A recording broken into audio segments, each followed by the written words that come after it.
In this thought for the week, we're going to think about following God's lead. Enjoy.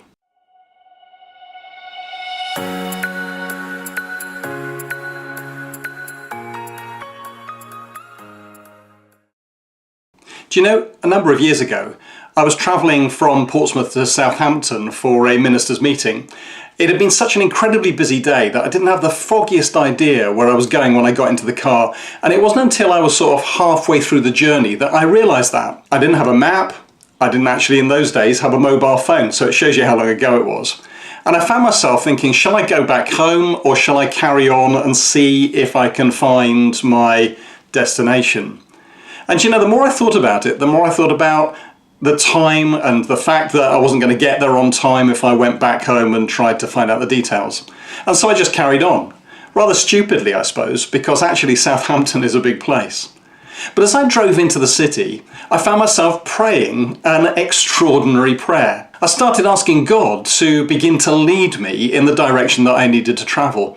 And you know, something bizarre happened. As I was travelling into the city, I found myself with this strong impression that I should go right at a roundabout and left at a junction. And before I knew it, I was sort of heading in a specific direction. And then this impression suddenly stopped. And I thought, well, what the heck do I do now? I had no idea where I was. I didn't know Southampton particularly well. And so I decided to stop the car and get out and ask somebody for directions. And that's what I did. Got out of the car, spoke to a man, asked him if he knew where the Baptist church was that I was going to, and he looked at me as if I was completely stupid. I couldn't work out what the problem was, and he just pointed at the building next to us. And do you know what I'd done? I'd actually come behind the church and I'd parked up in exactly the place where I needed to park to go to the church. I hadn't seen the sign because the sign was on the front and I was at the side.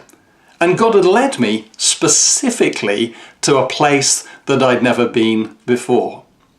Now, fast forward a number of years, and I find myself working for Care for the Family and going to Northern Ireland for the first time, something that I'm going to do again this weekend.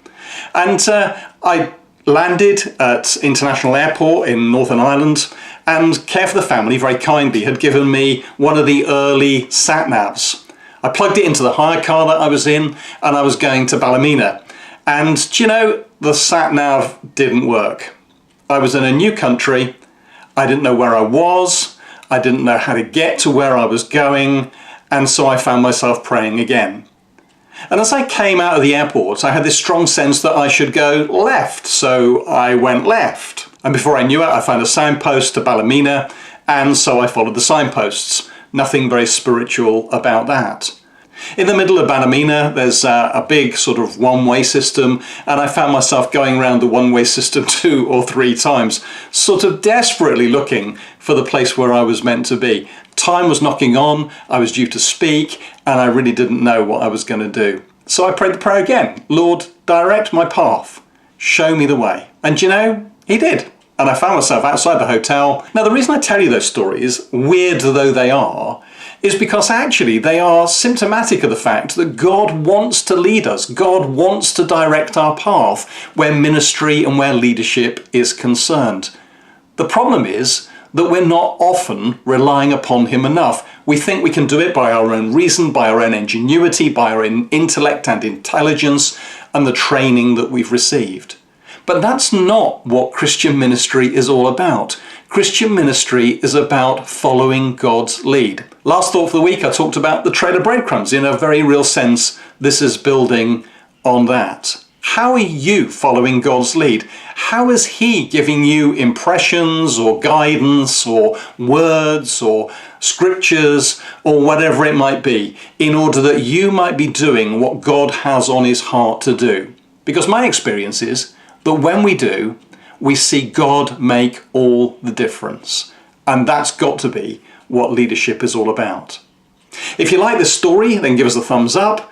If you like this thought for the week, then comment on it. Tell us what you think and what experiences that you've had that might encourage others as they watch this film and actually read the comments below. You might like to subscribe or share what you've heard because it might help others. Then we'd love for you to do so.